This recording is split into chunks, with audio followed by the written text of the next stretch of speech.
Hello guys, അപ്പോൾ welcome back. നമ്മൾ ചുമ്മാ ഒന്ന് കറങ്ങാൻ ഇറങ്ങിയേക്കുവാണ്.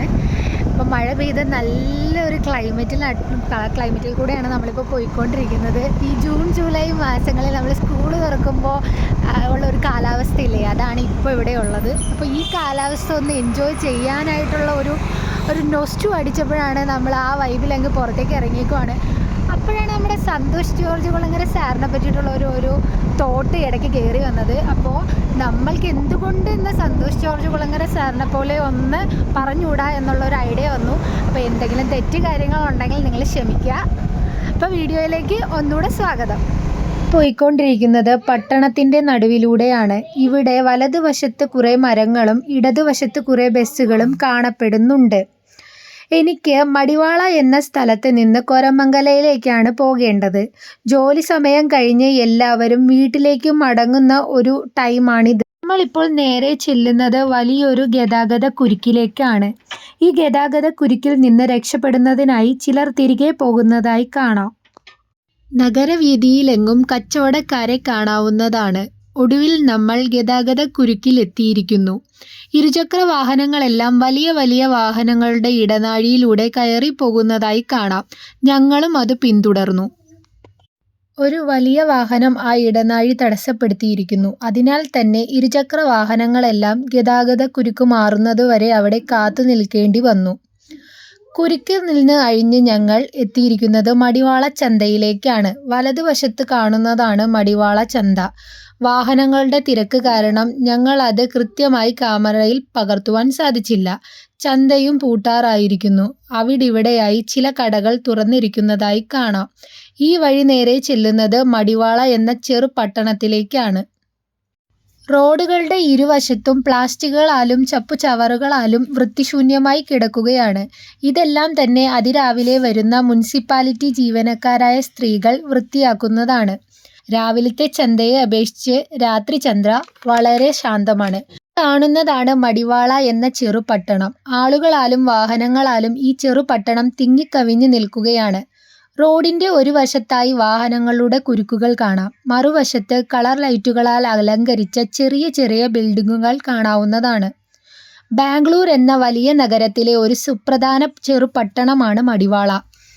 പൂക്കൾ വിൽക്കുന്ന സ്ത്രീകളെയും ഗതാഗത കുരുക്ക് നിയന്ത്രിക്കാൻ കഷ്ടപ്പെടുന്ന നിയമപാലകനെയും കുരുക്കിൽ നിന്ന് രക്ഷപ്പെടാൻ ശ്രമിക്കുന്ന വാഹനങ്ങളെയും ഇവിടെ കാണാവുന്നതാണ്. അങ്ങനെ നമ്മൾ മടിവാള ശ്രീരാമക്ഷേത്രത്തിന് മുന്നിൽ എത്തിയിരിക്കുകയാണ്. മടിവാള എന്ന ചെറുപട്ടണത്തിൻ്റെ ഒരു പ്രധാന അടയാളമാണ് ഈ ശ്രീരാമക്ഷേത്രം. പിന്നെയും നമ്മൾ ഗതാഗത കുരുക്കിൽ പെട്ടിരിക്കുകയാണ്. മടിവാളയിലാണ് കേരളത്തിൽ നിന്നു വരുന്ന പകുതിയിലേറെ മലയാളികളും താമസിച്ചു വരുന്നത്. അതിനാൽ തന്നെ ഇവിടെ എവിടെ നോക്കിയാലും മലയാളികളെ കാണാവുന്നതാണ്. മടിവാള അണ്ടർ പാസ് ആണ് ഈ കാണുന്നത്. അത് കടന്ന് നമ്മൾ ചെല്ലുന്നത് വലിയൊരു ഗതാഗത കുരുക്കിലേക്കാണ്. ബാംഗ്ലൂർ നഗരത്തിൻ്റെ ഒരു സുപ്രധാന ചെറുപട്ടണമായതിനാലാണ് ഇവിടെ ഇത്രയും ഗതാഗത കുരുക്കുകൾ നേരിടേണ്ടി വരുന്നത്.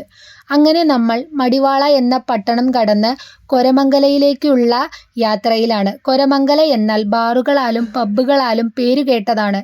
ഇപ്പോൾ നമ്മൾ സഞ്ചരിച്ചു കൊണ്ടിരിക്കുന്നത് കൊരമംഗലയുടെ പ്രധാന റോഡിലൂടെയാണ്. ഇതെല്ലാം തന്നെ കൊരമംഗലയുടെ ഭാഗമാണ്. എന്നിരുന്നാലും നമുക്ക് പോകേണ്ടത് വലത് ദിശയിൽ കിടക്കുന്ന റോഡിലൂടെയാണ്. സിഗ്നലിൽ കൈക്കുഞ്ഞുമായി ഭിക്ഷാടനം നടത്തുന്ന ഒരു യുവതിയെ കാണാം. അങ്ങനെ നമുക്ക് പോകുവാനുള്ള പച്ച സിഗ്നൽ കത്തിയിരിക്കുന്നു. പച്ച ലൈറ്റിൻ്റെ അസ്തമനത്തിനും ചുവന്ന ലൈറ്റിൻ്റെ ഉദയത്തിനും ഇടയിലുള്ള ആളുകളുടെ തിരക്കുകൂട്ടലുകൾ ഇവിടെ കാണാം. സിഗ്നലിന് ഇടതുവശത്ത് കാണുന്നതാണ് കോരമംഗലയിലെ പ്രധാന ഷോപ്പിംഗ് മാൾ. അങ്ങനെ നമ്മളും ചുവന്ന ലൈറ്റ് കത്തുന്നതിനു മുമ്പ് തന്നെ കടന്നിരിക്കുന്നു. ആ വലതുവശത്തായി കാണുന്ന അത്യാഡംബരമായ ലൈറ്റുകളാലും അലങ്കരിക്കപ്പെട്ട മദ്യഷാപ്പുകൾ കാണാം. വില കൂടിയ മദ്യങ്ങൾ ഭംഗിയായി അലങ്കരിച്ചിരിക്കുന്നു. റോഡിന്റെ ഇരുവശങ്ങളിലായി പല പല നാട്ടുവംശജരുടെ ചെറുകിട കച്ചവടങ്ങൾ കാണാം. അവരാലാവുന്ന വിധത്തിൽ ലൈറ്റുകളാൽ അലങ്കരിച്ചിരിക്കുന്നു. ഗതാഗത കുരുക്കിന്റെ നടുക്കായി ഒരു ബസ് സ്റ്റോപ്പുമുണ്ട്. എന്നാൽ അത് ഈ ചെറുകിട കച്ചവടക്കാരിൽ നിന്നും ഭക്ഷണം കഴിക്കുവാനുള്ള കസേരയായി ആളുകൾ ഉപയോഗിക്കുന്നു. ചെറുകിട കച്ചവടക്കാരിൽ ഭൂരിഭാഗവും ഇന്ത്യയുടെ വടക്കു ഭാഗത്ത് നിന്നുള്ള വംശജരാണ്.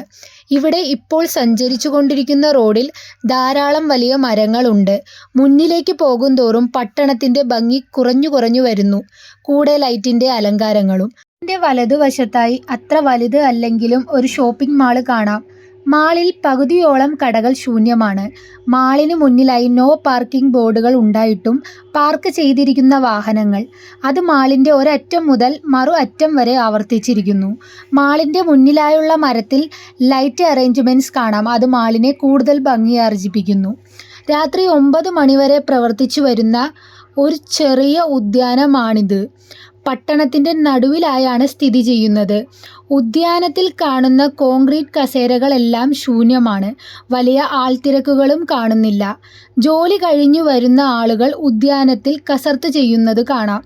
ഉദ്യാനത്തിൻ്റെ മധ്യഭാഗത്ത് കാണുന്ന മരങ്ങളിൽ ചുറ്റിനും വേലി കെട്ടി സംരക്ഷിച്ചിരിക്കുന്നു. വേലിയോട് ചേർന്ന് ചെറു അലങ്കാര ചെടികളും നട്ടിരിക്കുന്നു. ഉദ്യാനത്തിനും റോഡിനും കുറുകെയാണ് ഇടതുവശത്തെ വേലി അതിർത്തി പങ്കിടുന്നത്. ഇപ്പോൾ ഞങ്ങൾ ഉദ്യാനത്തിൻ്റെ മധ്യഭാഗത്തായി എത്തിയിരിക്കുന്നു. ഇവിടെ കോൺക്രീറ്റ് കസേരകൾ ശൂന്യമാണ്. ഉദ്യാനത്തിൻ്റെ മധ്യഭാഗത്തെ മരങ്ങൾ ഇപ്പോൾ ഒട്ടും ദൃശ്യാത്മകമല്ല. മധ്യഭാഗം മുഴുവനായും ഇരുട്ടിൽ മുങ്ങിയിരിക്കുന്നു. ഇവിടെ തീർത്തും ആളുകൾ കുറവാണ്. ഉദ്യാനം നല്ല രീതിയിൽ ജീവനക്കാർ വൃത്തിയായി സൂക്ഷിച്ചിരിക്കുന്നു. അങ്ങനെ നമ്മൾ ഉദ്യാനം വലം വെച്ച് പ്രവേശന കവാടത്തിൽ എത്തിയിരിക്കുന്നു. ഇവിടെയും 1-2 ആളുകളെ കാണാം. ഉദ്യാനം അടയ്ക്കുവാനുള്ള സമയം അടുക്കുന്നതിനാൽ നമ്മളും ഇറങ്ങുകയാണ്. രാത്രികാലങ്ങളിൽ ഒന്ന് വിശ്രമിക്കാൻ ജോലിക്കാർ തിരഞ്ഞെടുക്കുന്ന നഗരത്തിലെ ഒരു പ്രധാന ഭാഗമാണ് ഈ ഉദ്യാനം. വയസ്സായവരുടെ നടപ്പിനും കുട്ടികളുടെ വിനോദത്തിനും ജോലിക്കാരുടെ വിശ്രമത്തിനും പറ്റിയ ഉദ്യാനങ്ങൾ നഗരത്തിൻ്റെ പല ഭാഗങ്ങളിലായി കാണുന്നു. ഉദ്യാനത്തിൻ്റെ ശുചിത്വത്തിന് ഈ കാണുന്ന തരത്തിലുള്ള മാലിന്യ നിക്ഷേപണ ബിന്നുകൾ പ്രധാന പങ്കുവഹിക്കുന്നു. ഇത്തരത്തിലുള്ള ബിന്നുകൾ നഗരത്തിലുള്ള എല്ലാ ഉദ്യാനങ്ങളിലും കാണാം. പ്രവേശന കവാടത്തിനു മുന്നിലായി തന്നെ ചെറുകിട കച്ചവടക്കാരെ ഉപഭോക്താക്കളെയും കാണാം. അവിടെ നിന്ന് ഞങ്ങൾ വീട്ടിലേക്ക് മടങ്ങുകയാണ്. പോകുന്ന വഴിയാണ് കരിക്ക് കച്ചവടം ശ്രദ്ധയിൽപ്പെട്ടത്. ഞങ്ങൾ കച്ചവടക്കാരനോട് 2 കരിക്ക് ആവശ്യപ്പെട്ടു. ഞങ്ങളുടെ ആവശ്യം കേട്ടതും അദ്ദേഹം ചെയ്തുകൊണ്ടിരുന്ന ജോലിത്തിരക്കിൽ നിന്നും മാറി ഞങ്ങൾക്ക് കരിക്ക് എടുത്തു തരുവാനായി വന്നു. ഇവിടങ്ങളിൽ ഇത്തരത്തിലുള്ള കരിക്കുകളാണ് നൽകുന്നത്. കേരളത്തിലെ കരിക്കുകളെ അപേക്ഷിച്ച് വലുപ്പം വളരെ കുറവാണ്. കരിക്ക് കടക്കാരൻ അതിവേഗത്തിൽ ഞങ്ങൾക്കായുള്ള കരിക്ക് വെട്ടിക്കൊണ്ടിരുന്നു. രാവിലെ മുതലുള്ള അധ്വാനത്തിൻ്റെ എല്ലാ അടയാളങ്ങളും അദ്ദേഹത്തിൻ്റെ വസ്ത്രത്തിലുടനീളമുണ്ട്. അദ്ദേഹം കരിക്ക് പെട്ടെന്ന് തന്നെ തന്നു. സ്ട്രോ ഇല്ലാതെയാണ് അദ്ദേഹം എനിക്ക് കരിക്ക് തന്നത്. ഞാനും കരുതി അതാണ് നല്ലതെന്ന്.